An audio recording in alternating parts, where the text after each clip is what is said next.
All right, I'm joined by Andrew Gombas. What's going on, man? How are you? Thanks for having me. No problem, man. So, you want to tell us about your last weekend, dude? I mean, I've been following your like career on Twitter for quite some time, but I think you kind of struck gold recently. Like, was it not pretty lit over there in your part of Wood? Yeah, so just to give a little bit of background about myself, I mainly bet on MMA. I've been doing so for a number of years now, but I dabble along with some other sports as well. And I think what you're referencing is the nice little football parlay I hit over the weekend. Just hit some crazy props for like a 20 to win, 14,000 payout. So that was pretty sweet considering that NFL isn't really my main sport of capping. Not that I'm a dummy about it either, but MMA is definitely my wheelhouse. But I'll take the money wherever it could come. No, 100%, dude. Yeah, I got a little bit ahead of myself, but yeah, you are you predominantly cap MMA. You know, like that's like your neck of the woods. And how does it feel betting like football in comparison to like combat sports? Because I also dabble in football, and it can be really easy and then also extremely frustrating too. Yeah, so I like to think of it like this. Like with betting MMA, I feel like I probably like it's like you went to college and then like a year or two into MMA betting, I felt like I graduated school of MMA betting. And then like now that I'm like year 4, year 5, I feel like I really have like a bachelor's degree and like a doctorate in MMA betting. And then like other sports, I feel like more of like a college degree. That's kind of the analogy I like to give. But with football, I think the main difference is it's not like MMA. Like MMA, the way I bet fights, I do a lot of research.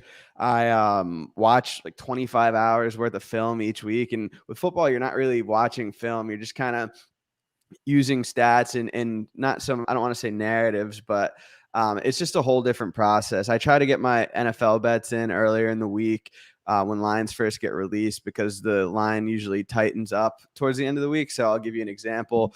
I was on the over 49 in the Cowboys-Giants game. That was my first bet for NFL last week. It closed 52. And the difference there is it's a massive difference, 3 points on an over-under in an NFL game, whereas opposed to like MMA, sometimes I feel like I'm getting a way bigger edge. I think it's harder to get a bigger edge in football just because the lines are so tight. There's always a ton of money on both sides. And MMA, it's like if you bet on UFC, like a title fight, there's going to be action on both sides. But like sometimes prelims or like other organizations besides the UFC, there's really not a lot of action on both sides. So I think sometimes there's some softer lines there. No, 100%, dude. I think MMA, it's like in its inception still, it's only been around for like 25-ish years. So like the edge is actually, I feel like with the consumer, like obviously if the consumer plays his cards right in comparison to football, that's been around and it's like America's pastime. And it's quite hard, like those totals, man, suck, man. They suck to, like truly calculate because they're so on point, right? Yeah, it's almost like a formula calculation as opposed to like watching a fight. You're making a read based off of stylistic matchups, where NFL, you're kind of just punching a number into a calculator if you're a bookie and taking it from there. 100%, man. Yeah, like you can actually, in my experience, like if I think a fight's going to go to decision or one fighter really is going to just, kind of wrestle fuck, lay on top of one another, I can directly correlate that to being over, going the distance, right? But exactly. In football, it's just, it's like the imitation game, man. It's like you're trying to get an algorithm from hell. Yeah, that's for sure. We got Jack saluting Goomba. How do you pronounce your name, man? My first name is Andrew and my last name is Gombas. For sure, man. And I was like aware, besides of your like sick, like betting parlays and what have you, and like your little action on the Contender Series, did you do an interview with Jonathan Coachman? Yeah, so I actually work for Sportsline, which is a betting site. And Jonathan Coachman and I do a show together every Thursday where it's called The Early Edge, and it's free on YouTube. I'll ask you to link it in the description if you don't mind. But we basically just go over my 3 or 4 best bets for a UFC card. So, for example, like we did the UFC 266 card. I gave away Jalen Turner as an underdog, Chris Dawkins, Volkanovski. So I usually give 3 or 4 depending on the card. And yeah, we do a live stream. Coach and I get together about 10-15 minutes and hopefully we give the people some winners.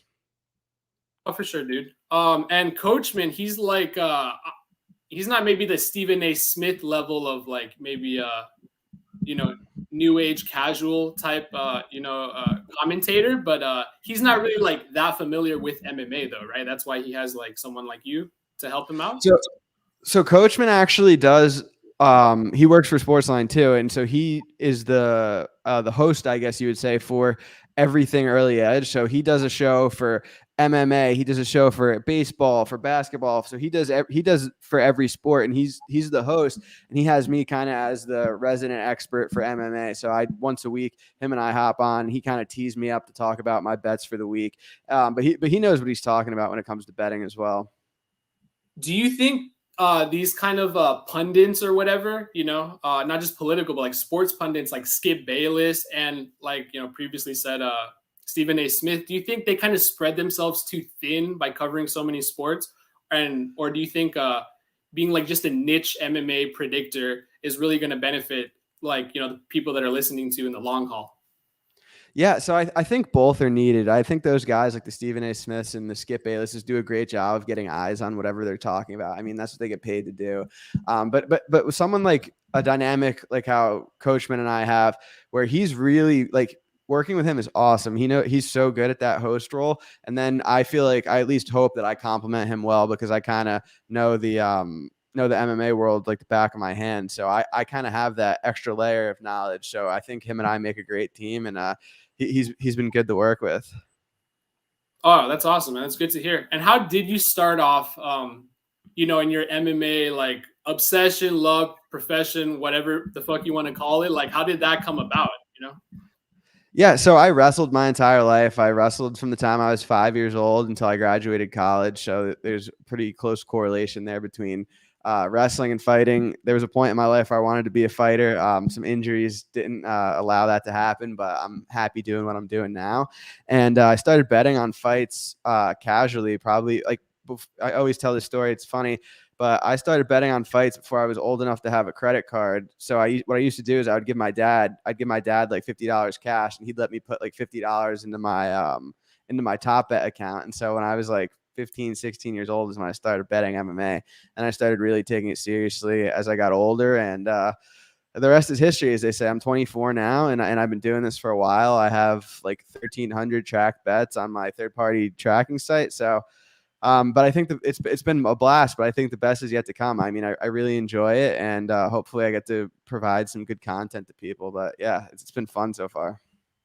That's what's up, man. I just had on like this munchkin, this little dude named Burt MMA. I don't know if you're familiar with him, but he does the same exact thing as what you just described. He yeah. So I'm sorry. Go ahead. My bad. He just No. he uses his dad as like a middleman. I think it's like hilarious.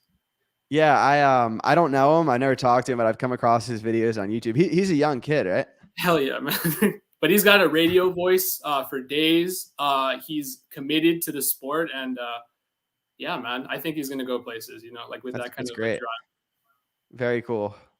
Yeah, 100%. So the wrestling thing didn't pan out, but what are you doing now besides being like Jonathan Coachman's like secret weapon for MMA? Like what else do you do? Yeah, so I graduated college in 2019.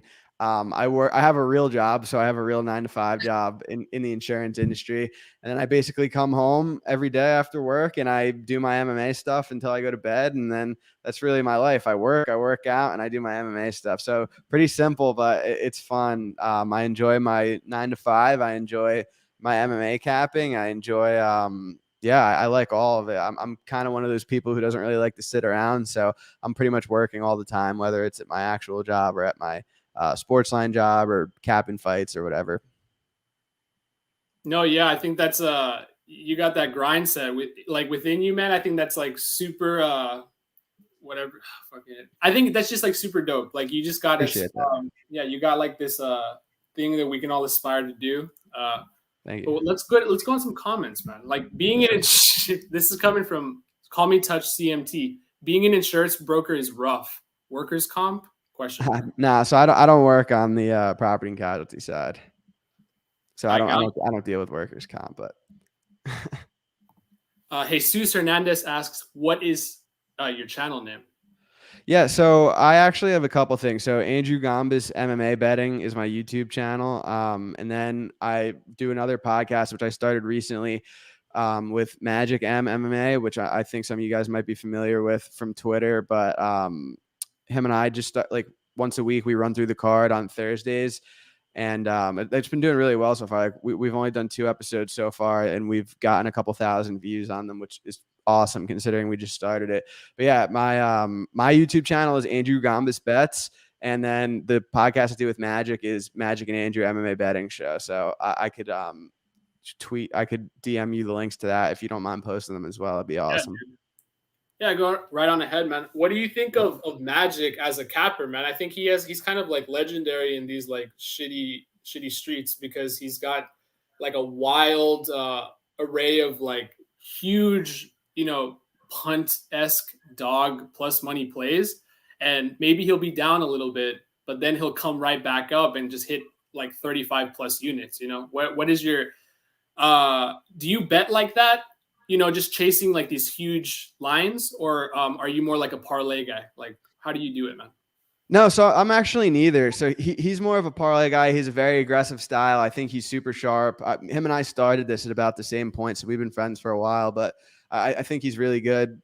My style is a little bit more, I don't want to say conservative, but that could be it. I guess I'm not really. It's funny I say I'm not super into parlays, even though I just hit a parlay to win 14 grand this weekend. But I'm more of a straight bets guy. Really, I run like a 1 to 5 unit scale, depending on confidence and how far I think the line is off. I'll usually, for the most part, make straight bets somewhere between 1 and 5 units, and that's kind of how I run my show. Okay, fair enough. A question: do you play MMA DraftKings? Yeah, I do. So I actually had a sweet weekend playing DraftKings for MMA this weekend. I prefer to do the one in the single entry max and then the 3 entry max, because I don't like to, like, if you do the 150s or the big ones, people kind of just try to, I don't know, cover every possible outcome. And I feel like it's harder for your edge to show through. And I feel like I have a bigger edge than most people. So I'd rather do the 1 to 3 entry maxes where kind of I could really use my expertise to my advantage. So I had a pretty solid weekend playing DraftKings. I was balls deep on Romanov, on Damon Jackson, and Lupi Godinez. What's the worst bet Andrew ever made? Oh man, there's too many to name. I'll try to think of one right now. The worst bet Andrew ever made. That's tough. I make bad bets pretty much every week. I think Mike Rodriguez the other week against Tafon and Chukwi looked pretty bad. I bet him at like evens, and he just kind of got dominated. So, the best bet Andrew ever made. That's a tough one as well. I think I played Rafian Stotts at plus 425 over Magomedov earlier this year. I think Rob Font at plus money against Cody Garbrandt was another really good one that That was comes a to great mind. weekend. Yeah, I think maybe some more like fun prop ones that I hit. Like I hit Ben Rothwell wins by submission at plus 1100 in his last fight, which is pretty sick. Yeah, I that was hit Jalen Turner by submission plus 900 a couple weeks ago. So those are a couple of the fun ones that I've gotten in.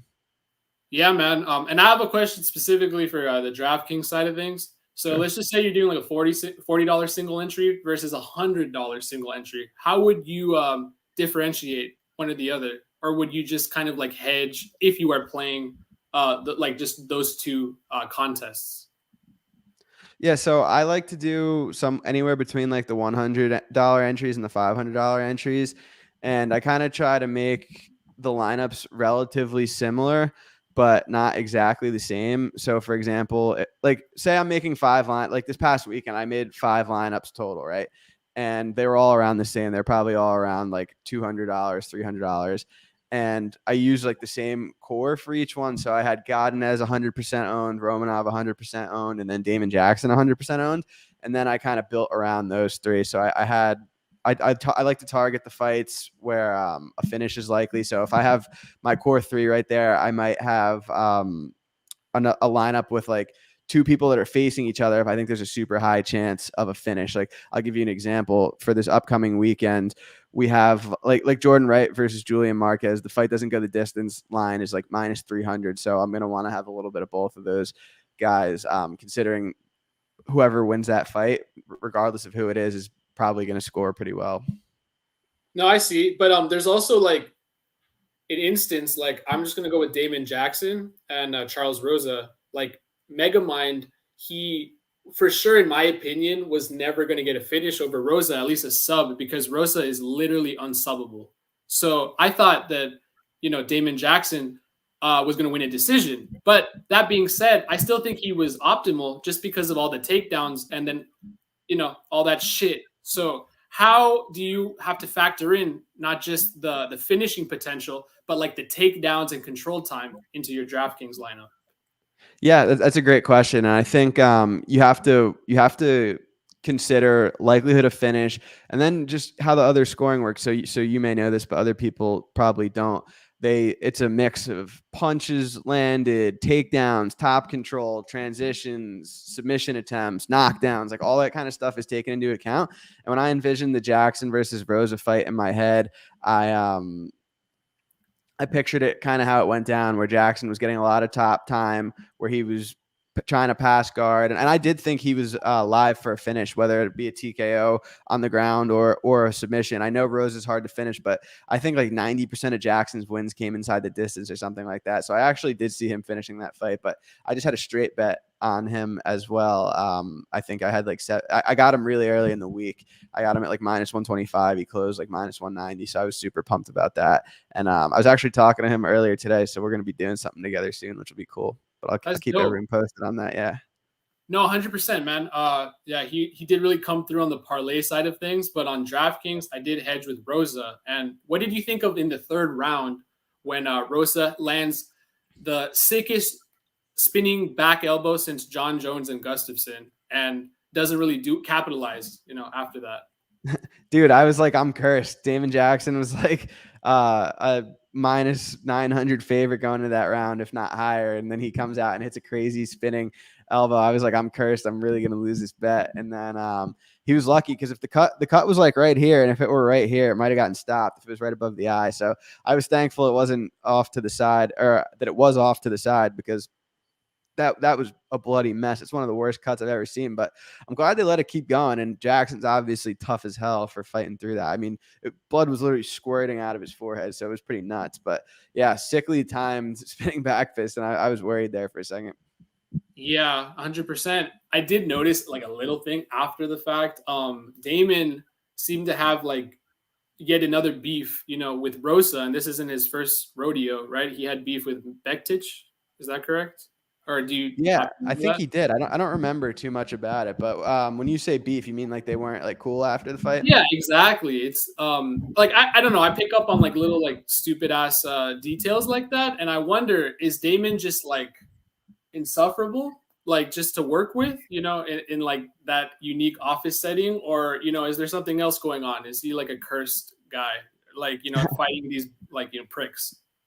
I don't know, man. I can tell you, just to personalize it, all the interactions I've ever had with him were super positive. He seems like a nice guy. So I'd never met him in person, but we've spoken a few times over text and stuff, and he's been nice to me. So that's really the extent of it that I know.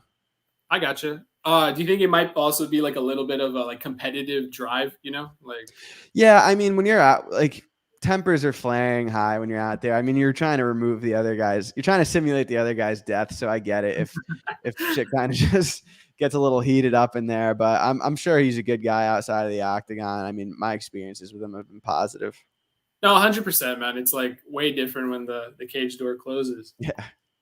Jack Attack asks, "What's your favorite philosopher?" I'm. That's a good question. What's my favorite philosopher? Johnny McCreek, that's hysterical. I don't know. I like stoicism a little bit, so like some stoic philosophers I like, but nothing really nothing really shoots to mind where I'm like, oh, that's my favorite philosopher.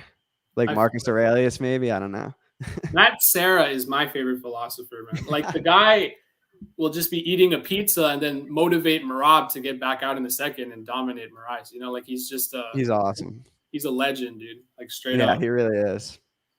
Speaking of that same camp, what do you think of the whole Aljamain like pulling out or not pulling out, you know, playing mental gymnastics or whatever the fuck you want to call it against Peter Yan and like causing that interim title shot to occur? Yeah, so I think it's an unfortunate situation. Like I've met Aljo before, and I know he's a competitor. I think he wants to fight, like whether he's screwing around on social media or not. But a lot of people think he pulled out of that fight, which just isn't true. He was medically not cleared by the UFC doctors, and I think this could be something that over the next 6 months, a year, 2 years play out where you might see that Aljo really has some health issues. And I don't know that. I don't know. I'm just going based off what I know at the surface, but I don't buy into the whole narrative that he's afraid of Jan or if he's pulling out or ducking anyone. Like he's a competitor. He's been in there with Jan for 4 rounds or whatever it was before. He's fought in plenty of killers. So I don't buy the whole narrative that he's scared or anything like that. I think he probably has some serious health issues, but we're getting a great fight out of it between Jan and Sandhagen. So I think that'll be a fun one, it's only a couple weeks away now. It's coming up on us quick. I would have to agree. Even though that fight is a banger, I would have liked to see my boy TJ, you know, in that spot.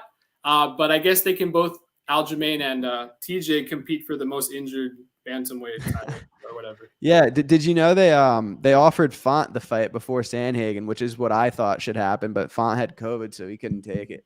I did hear about that, but then in turn it caused yet another banger. You know, in December we got Fawn and Aldo, correct?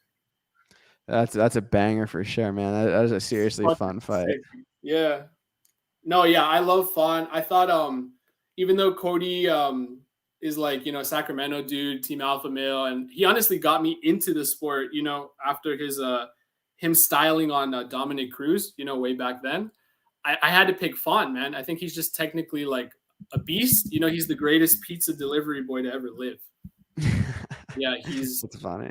he's just like memeing on everyone, you know, with his crisp and like precise boxing. Jimmy the drunk, smiley face, Jesus fires.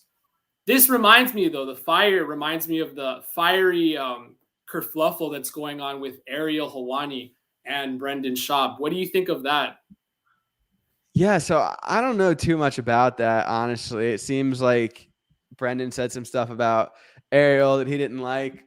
And ever since Ariel left ESPN, he's kind of had a little bit more of an edge to him. But it's funny, man. I think with all that kind of stuff, any publicity is good publicity. So if they're keeping their names in the headlines, all the power to them. I get like I think they're both probably good guys. They both do a lot for the sport. They both love the sport. So I like both of them. I'm not going to pretend like either of them are like my favorite person in the world, but I don't know. I think they probably they'll probably bury the hatchet at some point just from kind of having mutual friends in the industry and stuff. Like a boxing match or like a basketball shootout. It's funny, dude. Like Brendan Schaub to me, he everyone thinks he's like the biggest bum to ever like live back in his day, but I don't know, man. Going like 10-5 overall and like 6-5 in like top 5 heavyweights, like is nothing to be ashamed of, you know. But 100%. I think a lot of these fans, you know, just like the Sterling situation, they're quick to, label someone a cheater, label someone a coward, label someone like a blumpkin. But overall, man, I think he did okay, man. And then his career change was obviously the best thing that could have ever happened to Yeah, dude. I mean, plenty of people live worse lives than that. him. Yeah, yeah. What do you think of Woodley getting the middle finger tattoo? In a desperate attempt to get that boneless rematch with Jake Paul. Yeah, so it's interesting because it was kind of a lose-lose for Woodley. If he got the tattoo, people would be like, dude, what are you doing? Why are you getting that guy's name tattooed on you? But if he didn't get it, people are going to be like, oh, he's not a man of his word. He's a coward, blah, blah, blah. So I think it was kind of a lose-lose situation for him. He would have made his own life a lot easier if he just let his hands go against Jake Paul. Yeah, I think he used to be one of my favorites, dude, back in the day. Not like Phil the MMA dude. He super simps for him, but just in general, I thought he was like in my casual run. Before I turned into like a greasy, slimy, hardcore cheddar capper. I really enjoyed Woodley just because I thought he had like a Mike Tyson allure to him. Before he fought Usman, and I've never seen maybe Henan Barrow. I've seen a career just torpedo into the fucking shit abyss. Like BJ what? Penn, too. Oh, it'd be Shane Penn, man. Is he fighting in UFC 300? Oh Or my God, man. He's going to be in jail if he's not right now. well, it's either he's in a jail cell or he's running and winning the governorship of Hawaii. So pick your poison. Yeah. Jack asked, "What is Andrew's favorite kind of honey?" He is Oh. half bee, so he loves fucking honey. Are there different types of honey? I don't know. The one that comes from bees. No, yeah, it is what it is. Jimmy the drunk says Rashad Evans. That is not a type of honey. Half bee lama. In general, though, man, even though like my base for betting is MMA, my favorite sport is baseball. I understand it's super volatile. I don't really touch it that much. I do very well in the boxing realm of betting, just because Yeah. I think it's very binary. How do you approach that combat sport if you do? Yeah, so it's funny you say that. I like baseball a lot as well. It's obviously not my expertise. As I've said, MMA is my expertise, but I follow baseball relatively closely. And I bet on baseball way more than I bet on boxing. I really don't follow boxing at all, but baseball is kind of similar to football in the sense where the lines are pretty tight. And I kind of prefer to bet futures in baseball, but I do bet, like I'll bet series and playoffs, but I will bet regular season, but I'll use smaller units than I use for like, say, MMA. Actually, funny story for you. I have a bet on Bryce Harper to win MVP in the NL for 250 to win 15 grand. So I'm gonna be crossing my fingers when they announce that. It's probably gonna be between him and Soto. They had Harper like minus 180 at the end of the season. So I'm hoping that comes through. So your bet at this point, the market like enjoys or like it agrees with you, like you can't get it at plus money anymore. Is that what you're saying? Not even close. So when I bet it, it was like plus 6,000, and now he's like minus 180. So 250 to win 15 grand was the bet. Now you'd have to like risk 180 to win 100. Yeah, that's garbage. What would you? So obviously that implies though that the Nationals have to win, right? No, so Harper being on the Phillies, they actually missed the playoffs, and so did the Nationals, who Juan Soto's on the Nationals, right? So it's actually a lot of people don't know this. They don't take into account playoffs for MVP. So the voting's already in. They just don't announce it until after the World Series is over. So it's kind of just a waiting game from here on out. That's insanity. Yeah, futures. I mean, I think of like investing in corn, potatoes, Bitcoin, but Mhm. baseball MVPs. That's the final frontier. What That's other right. what other fucking futures have you hit, if any? Um, I hit a crazy future on Trump to win presidency in 2016. Like when he first announced he was running, like this was probably like the biggest odds I've ever hit for a bet. Futures, the biggest one I took for football this year, and again, I don't know that it's going to hit, but it's looking good so far. I have the Jaguars under 6.5 wins at plus money, which is a pretty big bet for me. they're obviously haven't won a game yet, so it's looking pretty good for that one. And then baseball, this Harper one would be big for me. I bet Ohtani to win AL MVP, which is like gonna happen for sure when he was like plus 100 back in July. So I'll What win is that he one. now? I recognize that name. Yeah, like he's got to He's be like like, minus a million now. Like he's gonna win. yeah, yeah. That guy's like a god. Yeah, he is. Yeah, baseball betting, it's truly unremarkable in the sense that I lose constantly, but you got to love the game, man, you know? Oh, Like it's the best. yeah, it's just the movies, the culture, the media, everything about baseball. I love it, man. Like I know football technically has more like smooth brain tailgaters, you know, to boost up the sales, but baseball, how can you not be romantic about it? I'm with you, 100%. Jack asked, what kind of films do you fuck with? What kind of films are like? I don't really watch movies that much. I guess comedy. Um, what else? I love the movie American Psycho is probably my favorite movie. That's Magic's favorite movie too, right? Yeah, that's why we get along. Yeah, no, I love it, man. That's like my intro for my fucking channel. So it's Yeah, it's sick. I need to read the book, man, because you know, it's like one of those where I think you can get a lot more out of the book, even though I am like a, you know, Neanderthal. Like I think Yeah. a lot of the monologues, the inner, you know, turmoil he has can be really like not appreciated until you read the book. Yeah, I've never read the book, but I would be down to give it a try. Yeah, 100%. But yeah, so coming up to this pay-per-view, man, this 267. First, it's free, right? Like Yeah. why is the UFC doing that? And like how does that benefit us in any shape, any way or shape? Or is that like secretly a catfish for like a bad time? Like is it not going to be as good of a card as we think it's going to be? No, so I think it's going to be a great card. I think they're also just trying to grow their partnership with ABC and try to internationally expand the brand. Like they have a lot of international fighters on that card. It's in Abu Dhabi, obviously. They have like I'm just looking at some of the names.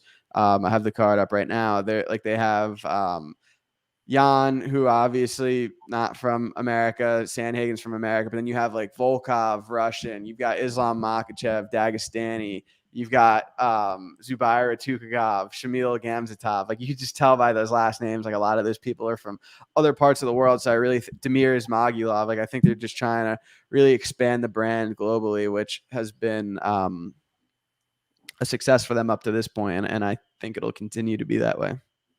Yeah, a lot of V's on that card. But I Yeah, mean, lot of last names that end in Av. yeah, man. I mean, I feel like you can just parlay all the V's and just get like wicked returns. MMA Elo fucking doxes. Would you rather have no arms or no legs? Probably no arms. Hmm. That was a stupid ass question, Elo. So yeah, but in general, who do you have in the main event of 267, man? I mean, they're both boomers, you know. One is an unkillable one, and the other one has been blessed by like some bullshit from Poland, you know, like that like a necklace or bone or whatever, and he hasn't lost a fight since. Yeah, So the rope. yeah, the rope. Yeah, there you go. So who do you have, man? Polish Power or Old Man Glover? Yeah, so I'm picking Jan to win. I don't know if there's any value on the current line of minus 250, but I think at this point in their career, Jan's got pretty solid takedown defense, and I think Glover's going to need a takedown. But hey, once Glover gets you to the ground, he's obviously dangerous as anyone in that weight class, as we've seen time and time again. And to your point, they're both older. Glover definitely really getting up there in age, but yeah, man, I'm excited for this one. I'm picking Jan. He's had a really incredible run if you think about it, beating Adesanya, Rockhold. He's really coming to his own, and I mean I'd be pumped if Glover won. He's obviously one of the good guys of the sport. They both are, so I'm just kind of looking forward to this one. Don't have super strong convictions about who's going to win. Like I favor Jan, but nothing crazy from like a betting standpoint. Sure. And since the talk of futures is so rampant right now, what do you are you betting a future in the light heavyweight division? You know, because I for one can definitely see like one or two people not named Jan that can actually take it in these coming months.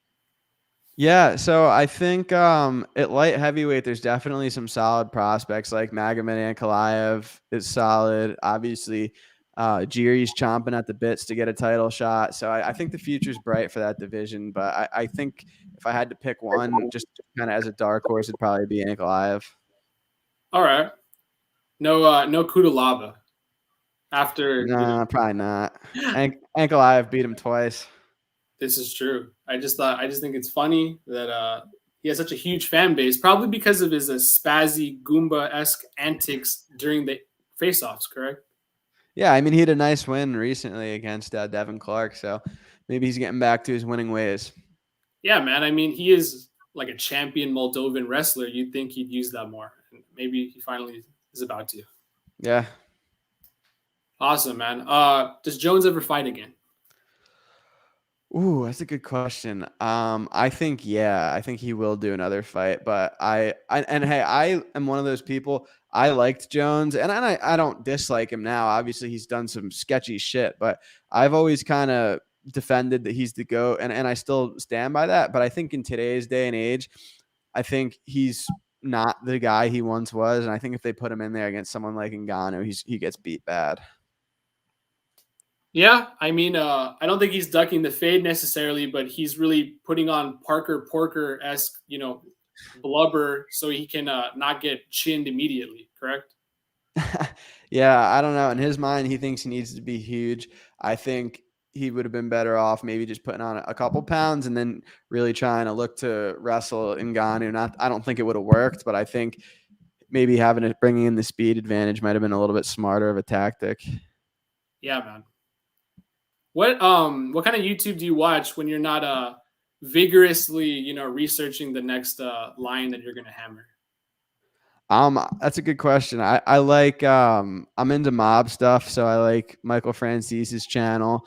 I like Sammy the Bull Gravano's channel. So yeah, just into mob history stuff. Great question. Yeah, dude, that Michael Francis guy. Do you think he's kind of like Italian mobster, like culture vulture? Like he's just like super talking about all this shit that I feel like if it was true, he would be killed immediately. So, do you think a lot of it's cap, or is he kind of like the Gianni the Greek of the Godfather world? Nah, man. I think Michael Francis is legit as they come. The way he got out of the mob was very different. Like some people kind of have this false idea that he ratted on people, which just isn't true. He never got one single person in trouble when he left, and obviously they weren't thrilled about him leaving. But everyone who was involved back in the day, if you run through them, they're all dead or in jail. So he kind of just outlasted them all. Like I'm sure there were people that would have killed him if they had the chance. But I personally like the guy. I think he's a really good speaker. And he tells some great stories. But his dad, Sonny, was another mob legend who was a little bit different of a mindset. But yeah, I just find that stuff kind of fascinating. Oh, I do too, man. And another one that I like really like a speaker is Jordan Belfort. Oh yeah, me too. Yeah, I think he's dope. In fact, that's like a better comparison, to be honest. But yeah, he's dope. So is Mike Tyson. Strangely enough, like he's Yeah, super in his absolutely. feelings, but I'm here for it, man. Yeah. In in the yeah, so I take it you're like on the East Coast, right? Yeah, I live in New York City. Nice. And I've been in New York a few times. It's quite different than these Cali streets over here. Have you ever been to California or just on the West Coast? Yeah, I've been to San Diego, but it's been a little while. San Diego is super lit. At Yeah, least it's a fun time. that's it's pretty fun. Would you ever consider moving away from your New York? Let's just say like a UFC job opportunity pops up in Vegas, etc. Did you ever see yourself moving out? Yeah, I mean, wherever the opportunity goes, I'm one of those people. I like I could make it work anywhere. Um, I spent time living in New Jersey and Pennsylvania and Florida and New York City, so I really just I'm one of those people you could put me anywhere and I'll enjoy it. I'm gonna grab my computer charger. My computer's about to die. Give me 10 seconds. All right. All right. If you had to purchase a man's OnlyFans, who would it be? Hmm. I don't know, man. I would have to go with Oben St. Peru, personally. I think he's got some fat cheeks on him. I think you can get a lot of bang for your buck in that scenario. Dude, I walked away for 10 seconds and you're talking about OSP's cheeks. Dude, what? And this is a legitimate question. I didn't make this up. Whose OnlyFans would you buy for scientific studying reasons? Like who would you Oh, decide? jeez. Yeah, If I had to buy a man, I don't really know any men that have OnlyFans. yeah. I mean, I don't either, but I was watching like some bum on like Logan Paul's thing where he was like, I make $2 million a month. Like at least that it's here, it's the peak, right? So I think they're underappreciated, the men side of things, but I think they're making bank nonetheless.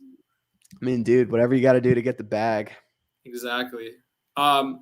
Speaking of fumbling bags, what did you think of Phil Haas fucking saying no? I'm not gonna fight this midget on one day's notice, and probably denying myself of a performance of the night knockout. Dude, I could not believe it. Like, if you told me, okay, or pretend I'm Phil Hawes, if you said you're gonna fight a guy on short notice who's not that good, that's a weight class below you, and it's gonna be the easiest fight you'd ever have in the UFC, and he has to do it on one day's notice, and he's gonna get a chance to get his easy win bonus.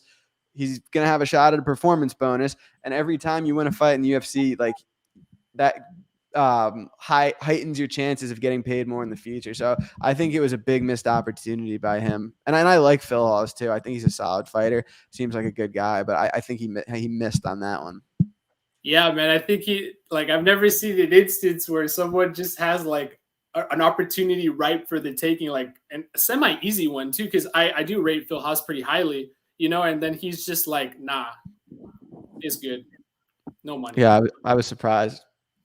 Yeah. Well, what can you do? What did you think of on the other side of the card? Maria Agripova's performance against Mazo and her calling out Marina, whatever the fuck her name is, who has an OnlyFans, by the way. Oh, So does she? a lot Morose? of OnlyFans beef we got going on here. So what do you think about like obviously her comeback performance from her record failing, you know, Buster Douglas-esque loss, last time around? What do you think Yeah. about her shit now and obviously her call out? Yeah, man, I thought she looked really good on Saturday. She fought way more controlled, more composed, and that's kind of why I stayed away from that fight from a betting perspective. Or I shouldn't say that. I had a unit on fight doesn't go the distance at plus 138, but just from like a money line perspective, I stayed away from that fight because just them both being 24 years old and we hadn't seen Agapova in over a year. I kind of thought there was a good chance we'd see some major improvements, which I think she looked really good. She didn't blow her load in the first round this time. She fought more composed. She's clearly the faster striker. She's pretty athletic. And I think it's a good call. I mean, there's obviously beef there and they've got something personal to settle. So I think the fans would be into it. I agree too, man. She didn't go into cardiac arrest. She looked very fucking composed. And I don't know, something about her swagger, it turns off some people, but I think it's pretty dope. Like I think she's got a bright-ish future if she doesn't like do like satanic rituals or like get into bath salts or something. But Well yeah, said. thank you. He's gonna go from short notice welterweight to unranked killer on the rise. He should have took it. I think he's referring to Pause, yeah. the bum that has the victim, professional victim he was supposed to fight. But anyways, what do you think about Darren Wynn, dude? Like he's got quite the history with missing weight and fights being canceled and crystal meth. Like in general, like what is your take on Darren Wynn? Yeah, so I actually bet on win against Hawes at plus 265. I thought the line was way too wide. He obviously has talent. He lacks the physical attributes to really break into that top 15. But I think with the right matchups, he's one of those guys that could hang around in the UFC for a while. And just with that strong wrestling background he has, it'd be a kind of a tough night out for a lot of people. Being 5'8" middleweight's pretty crazy, or 5'7", however, maybe he might even be 5'6". He's 5'5", like with his heels. But I do agree as well, man. I was one of the few, the proud that the Marines that took a win against Ahoyo back when everyone was saying he was gonna get head kicked or whatever. I'm like, are you fucking kidding me, man? Like he's just gonna nay on this Brazilian corpse. But yeah, man, he just doesn't seem to get it together. And I feel like crystal meth, call me crazy, was a way for him to try to like cut weight, because that reminds me of when I'm taking Adderall, or a juice cleanse. He just did it on steroids, basically. I Yeah, wish I don't know too much about that, honestly. No, yeah, it's fine. I hope he does good. He is Yeah. AKA San Jose boy, so best of luck. MMA Elo, everyone talks about paying fighters more, but what about paying them less and making pay-per-views free? What a communistic statement that was. But yeah, Yeah, for real. Pay the fighters less and pay the bettors more. exactly, bro. Any takes for contenders tomorrow? Jack and I vigorously asked. Yeah, so I think the Rodriguez Cortez fight, I think it's dog or pass. I'm probably gonna pass. There just wasn't a lot of tape on Cortez, and he hasn't fought the best level of competition, so a little bit hard to read. The Bidet Hood fight, not enough tape. The Hadley fight. So I actually thought Hadley was a really good prospect. I do think he's a very good prospect, like outside of the UFC. Saw he missed weight for Contender Series, but the fight's still going to go on. I favor him to win. Borshev versus Duncan. I think Borshev should be a slight favorite here. And then Pap Rocky versus Silva. Again, that was a fight where there's not a lot of recent tape on Silva, so I don't see why she's minus 300 against Pap Rocky. Yeah, man, MMA Elo and I were actually like looking into it, like Eddie Bravo, and we noticed that she fights nothing but tomato cans with legs, basically. That Brazilian girl, like bunch of O's, bunch of O and ones, like her typology and shit. And Paprika has like insanely good jujitsu, in my opinion. Or not insane, but for like women, she's got very good technique, and it should be a 50-50 fight. At least from a betting standpoint. I don't know why these lines are getting so inflated on one side or the other. Perhaps it's just contenders, and that's when people like to move lines and blow their load. But I think that's a fight that a lot of people should take into consideration. Is the Pap Rocky and Brazilian girl. I forgot her fucking name. Silva. Yeah. No, yeah. I think it's a little wide. I haven't played anything yet, but this number's getting tempting. Sure. And did I hear you had the Euro? I don't want to call him Euro trash, but the guy that's fighting Duncan, you have. Yeah, I think Borshev should be a slight favorite against Duncan. I think he's definitely the better striker. Nothing Duncan does, I think, is super impressive. Like, he's just kind of seems like one of those guys that's decent everywhere, and he doesn't really. I don't think that he has the wrestling chops to really out wrestle Borshev to the point where it'll negate the striking. It's not like a super strong conviction. I just think Borshev should probably be like a slight favorite instead of a slight dog.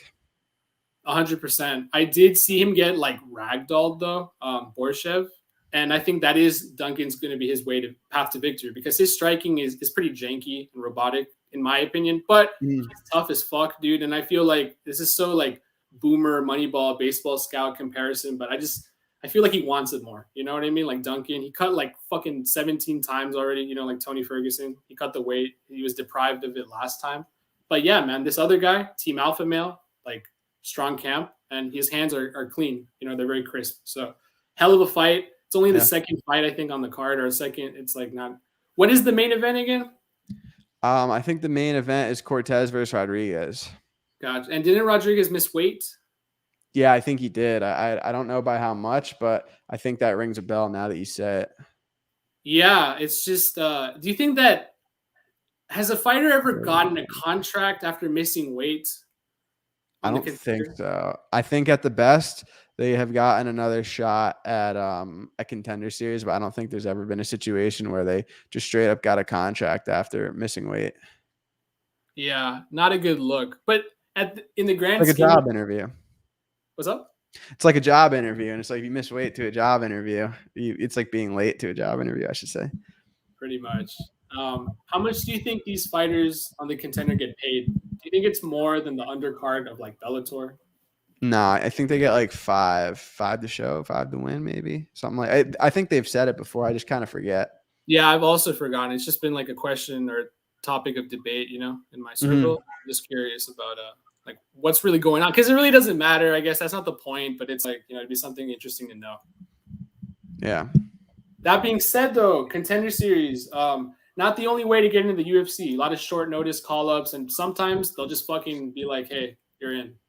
How do you think Dana schedules his how does he plan these these new guys to get into the UFC? Like, that's such a fucking stupid question. But my point is, like, if they're on the Contenders, they lose, but then they'll get back into the UFC some way just off of like a short notice fill in. How do you think they go about that process? There we go. Yeah, that's a good question. I think they probably have a team of people who they kind of keep tabs on these guys, and Dana loves guys who are willing to step up on short notice. So I think that's a big part of it, is just saying yes. Saying yes. And I think with that, we're just going to say yes to ending this fucking broadcast. Thank you so much, Andrew Gombas. Thanks for having me, man. I will no worries, bro. I'll have your shit, your lonks in the description. This has been the Amateur Hour with XTIC. No, Jack, no more questions. That's a hateful, toxic question as it is. There's no fighters that I don't really like. Yeah, I mean, you gotta have like a certain like respect just to step into the thing, right? Like, even if you're really bad. So, but anyways, thank you guys so much. I appreciate it. You guys have a great day. I'll leave you with American Psycho with Patrick Bateman as a fucking outro, baby. Let's go. Very nice. Let's see Paul Allen's card.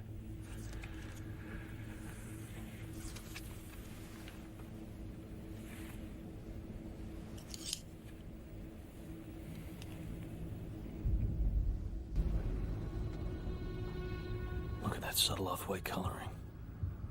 The tasteful thickness of it. Oh my God. It even has a watermark.